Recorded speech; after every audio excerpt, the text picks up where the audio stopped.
Hello मेरे प्यारे बच्चों, आप सभी का स्वागत है एसएस कोचिंग क्लासेस में। हम लोग पढ़ रहे हैं कक्षा 10 का विज्ञान का दूसरा चैप्टर अम्ल क्षार तथा लवण, जिसमें हमने पीछे 4 क्लासेस कंप्लीट कर लिए हैं। आज 5वीं क्लासेस है और आज हम लोग पढ़ने वाले हैं कुछ सामान्य लवण, जिनके बारे में पूरा डिटेल हमें पढ़ना है कि इनका रासायनिक सूत्र क्या होता है, इनको किस तरीके से बनाते हैं। ये सारी बातें हम लोग पढ़ने वाले, क्या इनके भौतिक गुण रहेंगे, क्या इनके उपयोग रहेंगे। इससे पहले हमने आपको बताया था, लवण की परिभाषा बताई थी कि किसी विलयन में हाइड्रोजन के अतिरिक्त अगर कोई धनायन मिले या OH के अतिरिक्त कोई ऋणायन मिलता है तो उसको हम लोग क्या कहते हैं, लवण कहते हैं। ठीक है, ये बात आप याद रखिएगी। ये बात जलीय विलयन के लिए की गई थी। आज जो हम लोगों को पढ़ना है उसमें हम लोग पढ़ने वाले हैं कुछ सामान्य लवण, और इसमें जो हमारा पहला लवण आता है जिसका हम लोग साधारण नमक की अगर हम बात करें, या साधारण नमक तो आपके लिए आसान पड़ता है, तो इसके लिए हम लोग चलिए पहले साधारण नमक के बारे में ही पढ़ लेते हैं। तो पहला जो हमारा सामान्य लवण है जिसका नाम क्या है, साधारण नमक। अब सबसे पहली बात, इनके बारे में क्या क्या पूछा जाता है, क्या क्या लिखा जाता है। सबसे पहली बात तो इनका रासायनिक सूत्र पता होना चाहिए, इनका रासायनिक नाम पता होना चाहिए, फिर इनके बनाने की क्या विधि है, फिर इनके भौतिक और रासायनिक गुणों को पढ़ लेंगे और हमारा काम हो जाएगा। ठीक, उपयोग भी पढ़ना होगा। तो एग्जाम में जो आपके पूछे जाते हैं वो इसके गुण और उपयोग ज़्यादा पूछे जाते हैं। बनाने की विधि अभी 10th स्टैंडर्ड पे नहीं पूछा जाता है, या पूछते हैं तो बहुत किस्मत अगर आपकी जब खराब हो तो वो कुछ भी पूछ सकता है, कहीं से भी क्वेश्चंस आ सकता है। तो सबसे पहले यहाँ पर हम बात करेंगे कि जो साधारण नमक है ये है क्या। वास्तव में जो आप लोग साधारण नमक अपने घर पे खाते हैं, वाइट होता है, देखते हैं हम लोग अक्सर उसको खाने में यूज़ करते हैं, वो आपका क्या है, साधारण नमक है। क्लियर है। अब ये साधारण नमक का सोर्स क्या है, तो आपको पता है कि अम्ल और क्षार की हम अभिक्रिया कराते हैं तो वहाँ पर हमें क्या मिलता है, लवण मिलता है। कौन सा अम्ल लेंगे, हाइड्रोक्लोरिक अम्ल, और साथ में NaOH क्षार ले लेंगे तो हमें NaCl नमक मिल जाता है। नमक का सूत्र क्या होता है, NaCl होता है साधारण नमक का। लेकिन अगर इसको हम देखा जाए कि जहाँ पर समुद्र का पानी क्या होता है, खारा होता ये है, या कुछ ऐसी झीलें भी हैं जो क्या होती हैं, खारी पानी की होती हैं। होता ये है कि वहाँ पर वो लोग, जैसे कि हमारे पास बहुत बड़ा प्लाट हो या बहुत बड़ा खेत पड़ा होता है, तो वहाँ पर वो क्या करते हैं, समुद्र के पानी को भर देते हैं। जब समुद्र के पानी को भर देते हैं तो जैसे हम खेतों में पानी नहीं लगाते तो क्यारी में पानी भरते हैं, वैसे ये लोग क्या करते हैं कि जो क्यारी बना करके, बड़ी बड़ी सी क्यारी बना करके उसके में क्या करते हैं, पानी भर देते हैं। अब पानी भरने से होता क्या है कि वहाँ पे देखिए लगातार वेपोराइजेशन होता है, वाष्पीकरण होता है। तो वाष्पीकरण होने से वाटर क्या होता है, वाष्प बन के तो उड़ जाता है, जबकि नमक क्या है, अवाष्पशील पदार्थ है। और नमक क्या होगा, लास्ट में हमें वहाँ पर नमक ठोस अवस्था में यानी क्रिस्टलीकृत फॉर्म में हमें नमक मिल जाता है, और पानी क्या होता है, वेपर बन के उड़ जाता है। अब सोचो, अगर नमक भी अवाष्पशील पदार्थ होता तो क्या हम इसको वाष्पशील पदार्थ होता तो वो भी तो वेपर बन के उड़ जाता। वाष्प का मतलब समझ रहे हो, पानी को गर्म करते हो तो भाप बन के उड़ जाता है। या आपने कभी देखा होगा, आप एक्सपेरिमेंट करिएगा अपने घर पे, एक कमरे में एक गिलास पानी रख दीजिएगा और एक हफ्ते बाद देखिएगा गिलास का पानी क्या हो जाएगा, खत्म हो जाएगा। लेकिन ऐसा बंद बोतल के अंदर नहीं होता है, वाष्पन क्रिया उसके अंदर भी होती है। बात समझ रहे हो, वाष्पन की क्रिया 24/7 होती है, पर बंद बोतल के अंदर पानी नहीं खत्म होता। लेकिन आप वही बोतल खुले गिलास को अगर आप रख देंगे तो वेपर बन के क्या हो जाएगा, उड़ जाएगा। तो इस तरीके से हमारी जो खारी झीलें हैं या हमारा समुद्र है, वहाँ से हम लोग क्या करते हैं बेटा, नमक को प्राप्त करते हैं। सबसे पहले यहाँ पर हम बात करेंगे कि नमक का रासायनिक सूत्र क्या होता है। तो पहला पॉइंट इसके बारे में आपको लिखना होगा कि इनका रासायनिक सूत्र क्या है। और नमक का जो रासायनिक सूत्र होता है ये आपको याद करना पड़ेगा। इसका रासायनिक सूत्र होता है NaCl। तो नमक का रासायनिक सूत्र क्या हुआ, NaCl हुआ।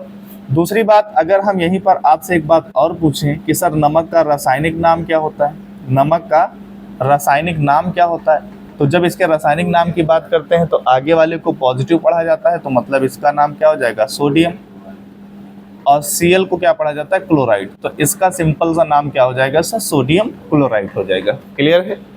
अब इसके बाद आपको यहाँ पर पढ़ना होगा, नंबर 2 बात हो गई। नंबर 3 बात हमको यहाँ पर पढ़नी होगी, बनाने की विधि, किस तरीके से बनाते हैं।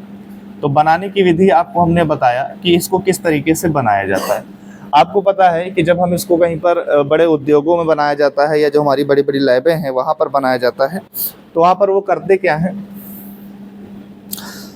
वहाँ पर ये लोग HCl लेते हैं। HCl अम्ल है, ये एक्वस इसका सोल्यूशन लेते हैं, ये अम्ल है ना बेटा।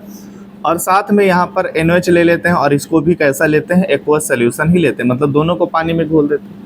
अब जब इनके बीच में रिएक्शन होती है, ये अम्ल है और ये बेटा आपका क्या, क्षार है। जब इन दोनों के बीच में रिएक्शन होती है, आप बार बार रिएक्शन पढ़ चुके हैं, तो अम्ल हमेशा क्या देता है, H+ देता है और क्षार OH- देता है।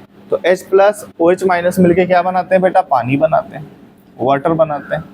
और यहाँ पर देखिए Na और Cl के साथ मिल जाएगा इस तरीके से। देखिए यहाँ पर NaCl के साथ मिलेगा तो बेटा क्या मिलने वाला है, NaCl। यही आपका बेटा क्या बन गया, साधारण नमक बन गया। ये तो हमारी लैब वाली विधियों के प्रयोगशाला में इस तरीके से बनाया जाता है। लेकिन अभी हमने आपको बताया कि हम लोग इसको खारे झील से भी प्राप्त कर सकते हैं, कहाँ कहाँ से बनाया जा सकता है नमक, ये बात हमने आपको बता दी। तो इसकी बेटा ये हो गई बनाने की विधि। अब इसके चौथे नंबर पे हम लोगों को बेटा पढ़ने हैं गुण। इनके गुण क्या क्या होते हैं। सबसे पहली बात देखो कि नमक आप लोग जो देखते हैं वो किस रंग का होता है, कोई बता सकता है? नमक को आप लोगों ने देखा होगा, हाँ। तो सबसे पहले क्या होगा, यह इसमें कोई रंग तो होता नहीं है, या रंगहीन क्रिस्टलीकृत। कैसा होता है, ठोस होता है, द्रव होता है, गैस होता है? नमक कैसा होता है, ठोस होता है। वेरी गुड, ठोस है। तो क्रिस्टलीकृत ठोस का मतलब, क्रिस्टल का मतलब ये होता है कि हमारे जो पार्टिकल्स हैं उनका जो शेप है वो एक जैसा होगा, साइज अलग अलग होता है। साइज अलग अलग हो जाए कोई मायने नहीं रखता है। लेकिन जैसे चीनी है, तो चीनी के जो सभी कण होते हैं, देखो लगभग उनका जो शेप होता है, उनकी जो आकृति होती है, लगभग क्या होती है, एक जैसी होती है। तो उन्हें हम लोग क्या करते हैं, तो यह रंगहीन एक बेटा क्या होता है, क्रिस्टलीकृत ठोस होता है। अगर दूसरे इसके गुण की बात करें, यह जल में अत्यंत, ये बताओ ये जल में घुलता है कि नहीं घुलता है? आप कहेंगे सर घुलता है। तो यह बेटा क्या होता है, जल में अत्यंत विलय है। यह बेटा क्या है, जल में अत्यंत विलय है। इतनी बात बेटा समझ में आ गई कि यह जल में अत्यंत विलय है। तीसरी बात इसके बारे में याद रखना कि इसका जो स्वाद होता है, यह भी हम कौन से गुण पढ़ रहे हैं, भौतिक गुण पढ़ रहे हैं। कौन से गुण है इसके, भौतिक गुण। अब हम लिख नहीं रहे हैं क्योंकि इसका स्वाद बेटा कैसा होता है, आप लोग खाते हैं, बताइए। इसका स्वाद नमकीन होता है। आप अगर इसको खाएंगे तो आपको इसका स्वाद कैसा लगेगा, नमकीन लगेगा। चौथी बात याद रखना, इसको जब आप गर्म करते हैं, तो इसको गर्म करने पर यह बेटा क्या होता है, आपने कभी नमक को गर्म किया होगा, क्या होता है, आपने देखा होगा, चटकता है, चट चटकता है। तो क्या होता है, यह चटकता है। ठीक है बेटा। तो अगर आप नमक को गर्म कर रहे हैं तो बेटा नमक गर्म करने पर बेटा ये क्या होता है, चटकता है।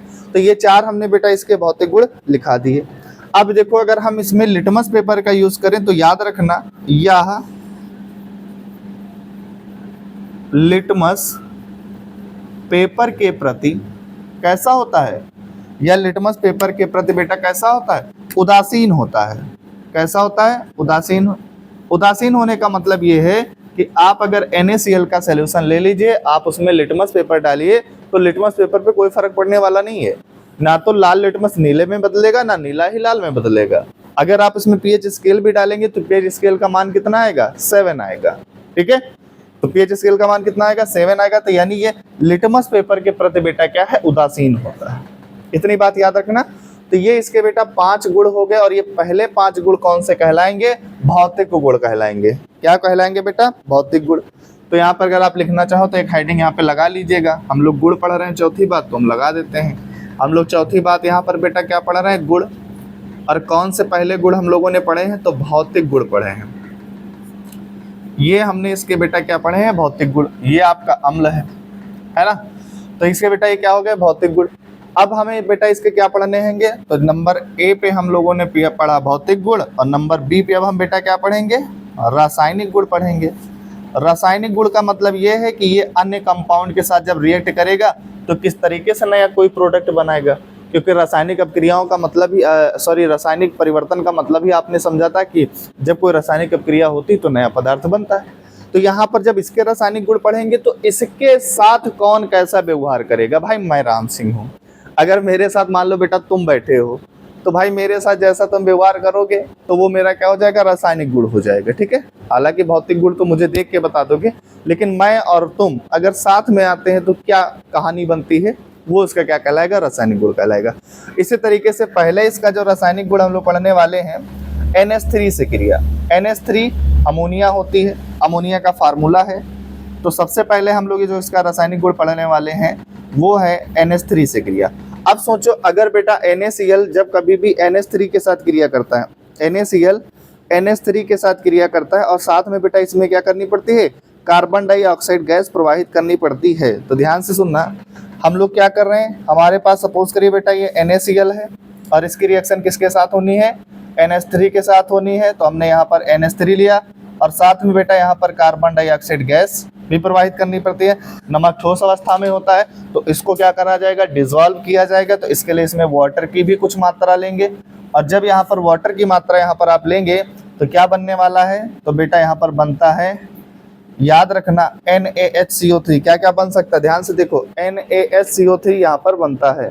क्या बनता है, NaHCO3। तो NaHCO3 ये बन गया और साथ में बेटा यहाँ पर क्या बनता है, अमोनियम क्लोराइड बनता है। क्या बनता है, अमोनियम क्लोराइड। तो ये भी हमें आगे पढ़ना है, इसका नाम क्या है, सोडियम बाइकार्बोनेट। ये सब आपको पीछे सिखाया जा चुका है। तो ये इसका बेटा क्या हो गया, पहला रासायनिक गुण हो गया है, इसका पहला रासायनिक गुण हो गया है। अब ये नोट कर लीजिए। यहाँ पे देखिए आप लोग कह रहे हैं कि सर ये रिएक्शन नहीं समझ में आई, क्या हुआ एक्चुअल में समझिए। देखिए रिएक्शन कैसी हो रही किसी ने देखा नहीं है, किसी ने नहीं देखा भाई। एक तो वो हमारे पढ़ने का तरीका होता है कि रिएक्शन को याद रख ले कैसा कैसा हो रहा है, तो वैज्ञानिकों ने जैसा ऑब्जर्व किया वैसा हम लोग यहाँ पे देख लेते। वास्तव में रिएक्शन को होते हुए किसी ने नहीं देखा। भाई हमने कहा अभिक्रिया हो रही है, लोहे पर जंग लग रही, ये सबको पता है कि लोहे पर जंग लग गई है, लेकिन ये किसी ने नहीं देखा कि जंग किस तरीके से लग रही है। कारण पता है इसके कारण लग रही है उसका फार्मूला भी दे दिया, लेकिन जंग लगते हुए नहीं दिख रहा।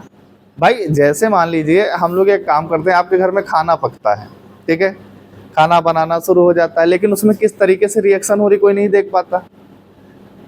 भाई आप हीट कर रहे हैं और वो उसमें अणुओं के बीच का बॉन्ड टूटता है, जुड़ता है, टूटता है, जुड़ता है। अगर मान लीजिए अभिकारक का बॉन्ड ही नहीं टूटेगा तो नया उत्पाद बनेगा ही नहीं। तो देखा किसी ने नहीं है, बस एक हाइपोथेसिस, एक मतलब संभावना बताई जाती कि ऐसा होता है। ठीक है, तो ये बात याद रखना। क्या होने वाला है समझिए जरा।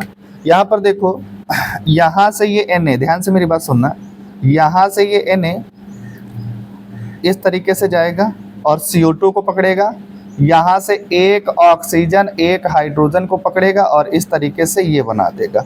तो क्या बनने वाला है जरा ध्यान से देखना।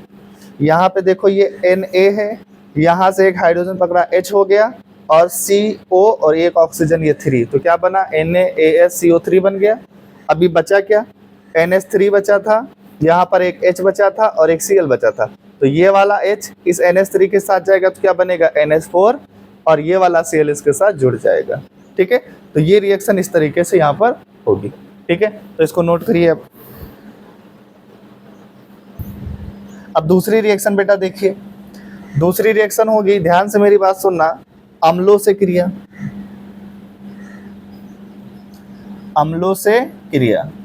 अब ये NaCl अम्लों से क्रिया करेगा तो मान लीजिए ये हमारे पास है NaCl और NaCl ये रिएक्ट करता है कंसंट्रेट H2SO4 के साथ, और जब इसकी रिएक्शन कंसंट्रेट H2SO4 के साथ होती है तो क्या बनता है, याद रखना। यहाँ से देखो एक H निकलेगा और यहाँ से ये Cl, तो मिलके क्या बनाएगा बेटा, HCl बनाएगा। प्लस यहाँ पर देखिए क्या बचा, Na बचा है, यहाँ से एक H बचा है, तो यहाँ पर क्या बनने वाला है, NaH, और यहाँ पर ये बेटा क्या है, SO4। तो क्या बनता है, सोडियम बाई सल्फेट बनता है। क्या बनता है बेटा, सोडियम बाई सल्फेट। क्लियर है। अभी ये जो सोडियम बाई सल्फेट बनता है ये NaCl के एक अणु के साथ, और सोडियम बाई सल्फेट NaCl की एक अणु के साथ और रिएक्ट करेगा। उस कंडीशन में क्या होगा, ध्यान से देखो, यहाँ से ये वाला Na और ये वाला Na आपस में मिल जाएंगे तो क्या बनेगा, Na2, और ये SO4 बचा, तो क्या हो गया, SO4 प्लस। यहाँ पर देखिए बेटिया भैया, ये पहले से NaCl और यहाँ से ये H और ये वाला Cl मिलके क्या बनाता है, HCl बनाता है। तो इस तरीके से यहाँ पर ये रिएक्शन होती है। तो इस तरीके से हमारा ये पूरा साधारण नमक क्या होता है, कंप्लीट हो जाता है। ठीक है, बहुत ज़्यादा अम्लीय रिएक्शन है, बहुत ज़्यादा इंपॉर्टेंट कंपाउंड नहीं है, बहुत ज़्यादा यहाँ से क्वेश्चंस नहीं आते हैं, लेकिन इसको पढ़ना जरूरी है। ठीक है, अब इसके बाद हम लोग दूसरा देखेंगे।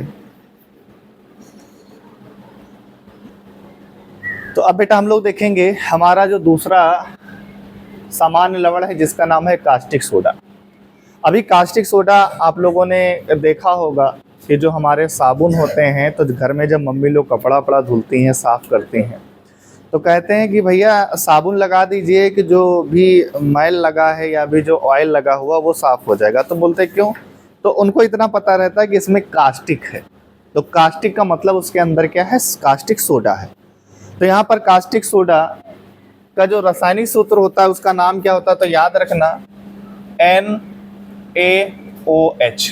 ये कास्टिक सोडा का फार्मूला होता है, इसका नाम क्या होता है, सोडियम हाइड्रोक्साइड इसका नाम होता है। OH को हाइड्रोक्साइड पढ़ा जाता है। तो यहाँ पर ये क्या बन गया बेटा, सोडियम हाइड्रोक्साइड। अब इसको बनाने की विधि है, तो इसको बहुत एक अच्छी बनाने की विधि है जिसका नाम है क्लोर क्षार विधि, या किसी किसी बुक में इसी का नाम दिया गया है क्लोर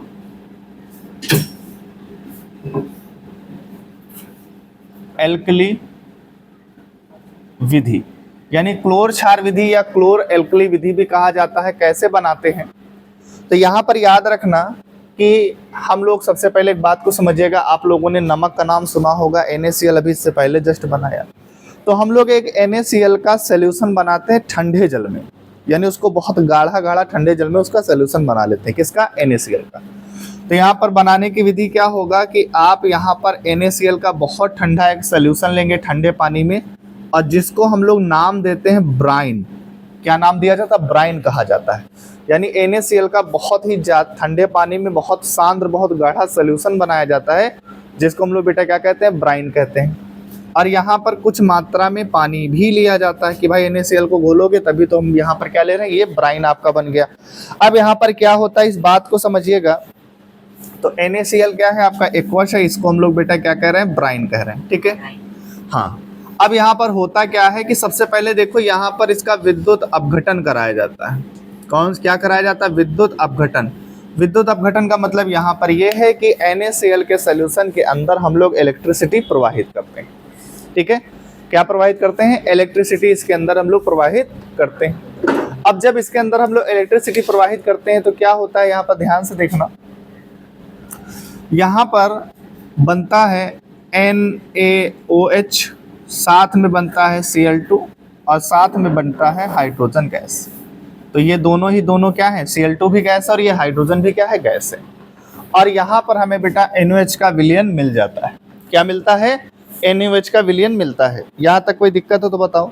तो हमें यहाँ पर क्या मिल गया, एक्वस, यानी NaOH का बेटा यहाँ पर हमें विलयन मिल जाता है। रिएक्शन को बैलेंस कर लेते हैं। तो यहाँ पर Cl2 कितने हैं, 2 हैं, और यहाँ पे Cl कितना, 1, यानी 2 लगाना पड़ेगा। 2 Cl2, 2 Na भी होना चाहिए, तो 2 Na भी हो गया। और हाइड्रोजन यहाँ पर बेटा कितने हैं, तो 2 हाइड्रोजन, ये 2 ये 4 हैं, तो इधर पे कितने, 2 लेने पड़ेंगे। और ये आपका लिक्विड होता है।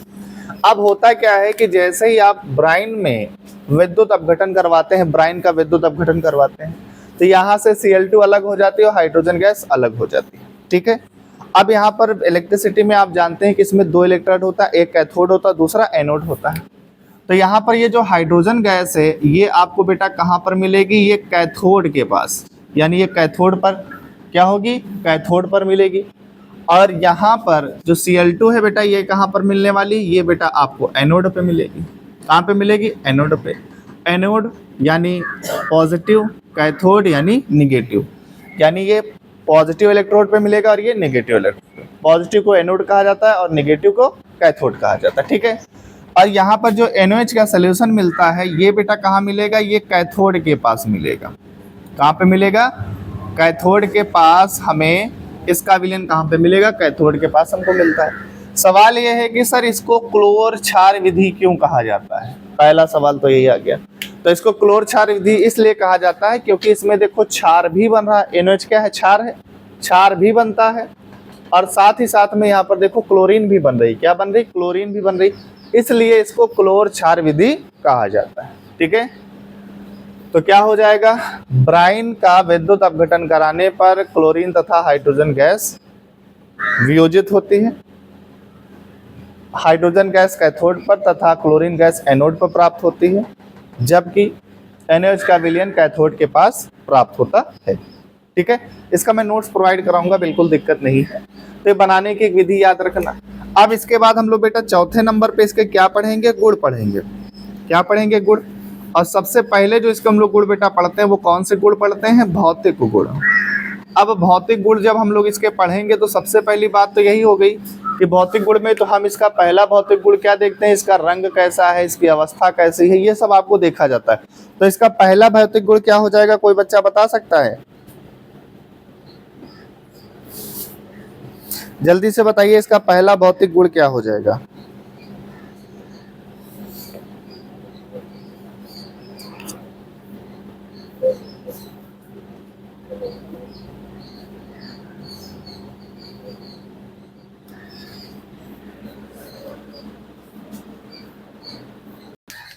तो बेटा इसका भौतिक गुण क्या हो जाएंगे, तो इसका पहला भौतिक गुण तो यही हो जाएगा, यह जल में बेटा क्या होता है, विलय होता है, या जल में विलय होता है। दूसरा भौतिक गुण है कि यह, ध्यान से मेरी बात सुनना, यह नीले लिटमस पेपर को, नीले लिटमस पेपर को क्या कर देता है बेटा, लाल कर देता है, लाल कर देता है। और तीसरा इसका भौतिक गुण ये है कि यह साबुन के समान चिकना होता है। ठीक है, अब इसके भौतिक गुण हो गए और इसके रासायनिक गुण बेटा एग्जाम में पूछे बहुत ज्यादा जाते हैं नहीं, है ना। तो अब इसके उपयोगों को भी देख लेते हैं। उपयोग, अब उपयोग मैं आपको बता रहा हूं, रासायनिक गुण इसको छोड़ दीजिएगा, बहुत ज्यादा इंपॉर्टेंट नहीं है। अब हम जब इसके उपयोग की बात करते हैं तो उपयोग आपको बेटा स्वयं पढ़ना है, क्योंकि इसी बहाने आप लोग किताब को उठाओगे, इसी बहाने पढ़ोगे, अन्यथा पढ़ोगे नहीं। तो उपयोग आपको इसको स्वयं पढ़ने हैं। जैसे इसके उपयोग क्या होते हैं, तो हमारे वहाँ जो साबुन बनाए जाते हैं, जो अपमार्जक बनाए जाते हैं, उसमें किसका उपयोग किया जाता है, तो उसमें NaOH कास्टिक सोडा का उपयोग किया जाता है। प्रयोगशाला में हम बहुत सारे विश्लेषण करते हैं, है ना, वहाँ पर अभिकर्मक के रूप में इसका उपयोग किया जाता है।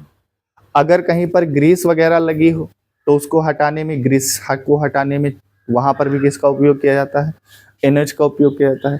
जो हमारे कागज उद्योग हैं, जो हमारे रेशम उद्योग है, वहाँ पर भी इसका उपयोग किया जा रहा है। तो बहुत सारे उपयोग हैं, लेकिन आप जब किताब उठाएंगे तो थोड़ा वहाँ से इसको पढ़ सकते हैं। ठीक है, तो आप इसको वहाँ पर पढ़ लीजिएगा। अब देखिए बेटा तीसरा कंपाउंड है, ये इंपॉर्टेंट है, यहां से एग्जाम में आपका क्वेश्चन आता है। पहला ऐसा कंपाउंड आया, पहला ऐसा लवण आया है जो आपके एग्जाम में पूछा जाता है। अभी तक दो हमने पढ़े हैं, बहुत ना के बराबर चांस रहते कि वो पूछा जाए, तो यहाँ पर इसके पूछे जाने के चांसेस हैं। अभी तो वही वाली बात हो गई कि बारात में तो 50 लोग जाते हैं, लोग किसको पूछते हैं, दूल्हे राजा को आइए आप भी काला जाम रसगुल्ले खाइए, ऐसा कहते हैं ना, वही चीज है यहाँ पर। तो ये विरंजक चूर्ण है, इसके पूछे जाने के पूरे चांसेस हैं। सबसे पहले यहाँ पर देखिए विरंजक चूर्ण का रासायनिक सूत्र क्या होता है, तो याद रखना CaOCl2, इसका ये भी नाम लिखा होता है, या आप किसी किसी बुक में ऐसा भी लिखा होता है OCl और Cl, मतलब एक ही है। इसका रासायनिक नाम क्या होता है, कैल्शियम,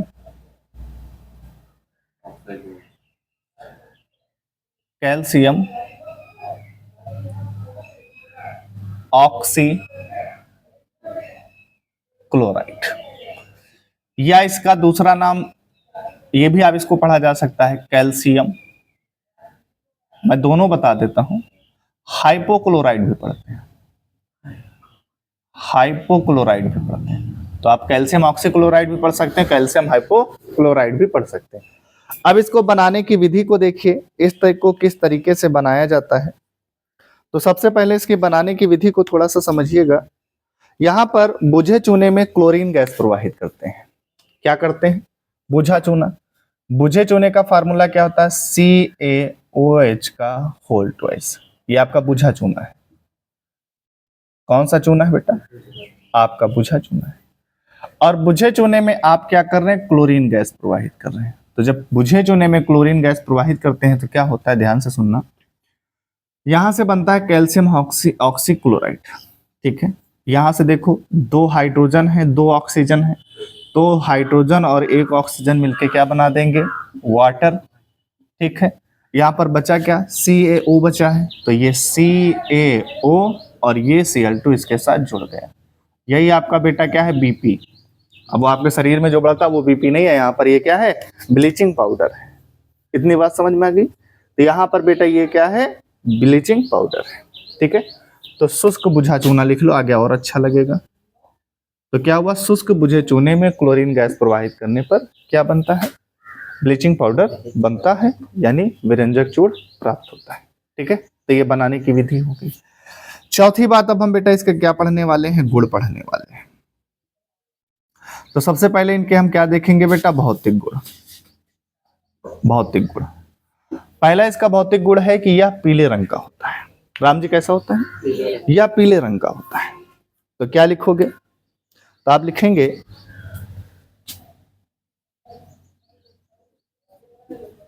यह पीले हल्के रंग का चूर्ण। चूर्ण का मतलब बेटा क्या है? पाउडर है। पहला, यह हल्के पीले रंग का बेटा क्या होता है?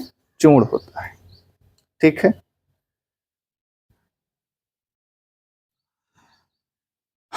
दूसरी बात है इसमें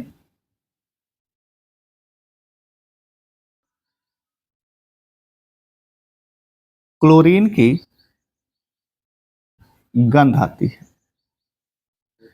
किसकी गंध आती है? क्लोरीन की गंध आती है। आपने कभी ब्लीचिंग पाउडर को डाला होगा, देखा होगा, है ना? तो उसमें एक अजीब प्रकार की गंध आती है। तो किसकी गंध होती है? वो क्लोरीन की गंध होती है। तीसरा पॉइंट है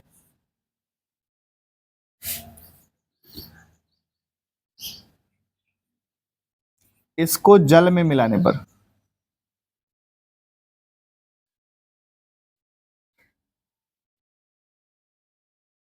दुधिया हो जाता है। इसको आप बेटा जल में मिलाते हैं तो किस रंग का हो जाता है? यह दुधिया हो जाता है। क्लियर है इतनी बात? इसको जल में मिलाने पर यह बेटा क्या हो जाता है? दुधिया हो जाता है ना? मिलाने पर दुधिया हो जाता है। विरंजक चूर्ण है ना? रिएक्शन को देखो जरा। और इसको बेटा कहाँ मिला रहे हो जरा बताओ? जल में मिला रहे हो ना? तो जब इसको जल में मिलाओगे, है ना, इसको हमने जल में मिलाया और इसको थोड़ा सा क्या कर दीजिए? आप हीट कर दीजिए। हाँ, तो क्या बन जाता है? CaOH का होल ट्वाइस, यानी कैल्शियम हाइड्रोक्साइड बन जाता है। क्या बन गया मेरे बच्चे? कैल्शियम हाइड्रोक्साइड बन गया। यहां तक कोई डाउट हो तो बताइए।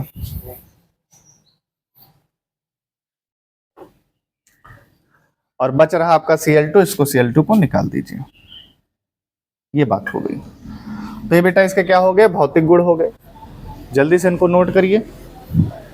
और इसके रासायनिक गुण है नहीं ज्यादा, तो अगर पढ़ दो तो 1-2 रासायनिक गुण पढ़ लो, है ना? तो सबसे पहले इसमें देख लेते हैं इस पर ऊष्मा का प्रभाव। तो रासायनिक गुण में देख लीजिए, ज्यादा है ही नहीं। रासायनिक गुण, पहला इसका रासायनिक गुण हम लोग पढ़ेंगे ऊष्मा का प्रभाव, यानी इसको अगर हीट करेंगे तो क्या इस पर प्रभाव पड़ने वाला है। तो सबसे पहले इसमें ऊष्मा का प्रभाव देखिए कि ये जो कैल्शियम ऑक्सीक्लोराइड है ना बेटा? कौन है? कैल्शियम ऑक्सीक्लोराइड है। जब आप बेटा इसको क्या करेंगे? हीट करेंगे। क्या करेंगे? हीट करेंगे COCl2 की उपस्थिति में, तो जब इसको COCl2 की उपस्थिति में हीट करेंगे तो यहां से क्या हो जाएगा बताओ जरा। यहां पर ये बेटा जो ऑक्सीजन है, ये ऑक्सीजन निकल जाएगा O2 की फॉर्म में, निकल गया। अभी यहां पर बचा क्या, यहां पर बचेगा Ca और बचा बेटा Cl2। क्या बचा, CaCl2। अब यहाँ पर ऑक्सीजन एक है, तो जबकि यहाँ पर बेटा ऑक्सीजन कितने हैं, 2 हैं। तो कहीं ना कहीं यहाँ पर हमें इसके 2 ऑक्सीजन लेने पड़ेंगे, तो यहाँ पर भी ये कितने बन जाएंगे, 2। तो ये इसका उष्मा का प्रभाव हो गया। और अगर दूसरा एक देखना चाहो तो और इसका दूसरा बेटा क्या है, एक और दूसरा इसका बेटा आप पढ़ सकते हो, CO2 से क्रिया। तो ये CO2 से किस तरीके से क्रिया करता है, देखो ये है CaCl2 और यहाँ पर कार्बन डाइऑक्साइड गैस, बेटा दिखाई दे रहा, यस ठीक, चलिए दिखाई दे रहा है। तो यहाँ पर जब इसके साथ आप रिएक्शन करवाओगे तो क्या बनने वाला, ध्यान से देखो, ये वाला इतना भाग इसके साथ चला जाएगा, क्या बनेगा, CaCO3, मार्कर नहीं चल रहा है, क्या बन गया बेटा, CaCO3 प्लस यहाँ से Cl2 बचा और ये Cl2 इस तरीके से निकल जाएगा। ठीक है, अब इसके उपयोग आपको बेटा क्या करने हैं, स्वयं पढ़ने हैं। ठीक है, तो इसको नोट कर लीजिए, इसको नोट कर लीजिए। तो ये बेटा हम लोगों ने देख लिया, आज हमने 3 लवण पढ़े हैं, बचे हैं हमारे पास 3 लवण, यानी धावन सोडा, बेकिंग सोडा और प्लास्टर ऑफ पेरिस। तीनों इंपॉर्टेंट हैं जिनको हम लोग कल की क्लास में करेंगे। तो आज के लिए इतना ही, नमस्कार, जय हिंद।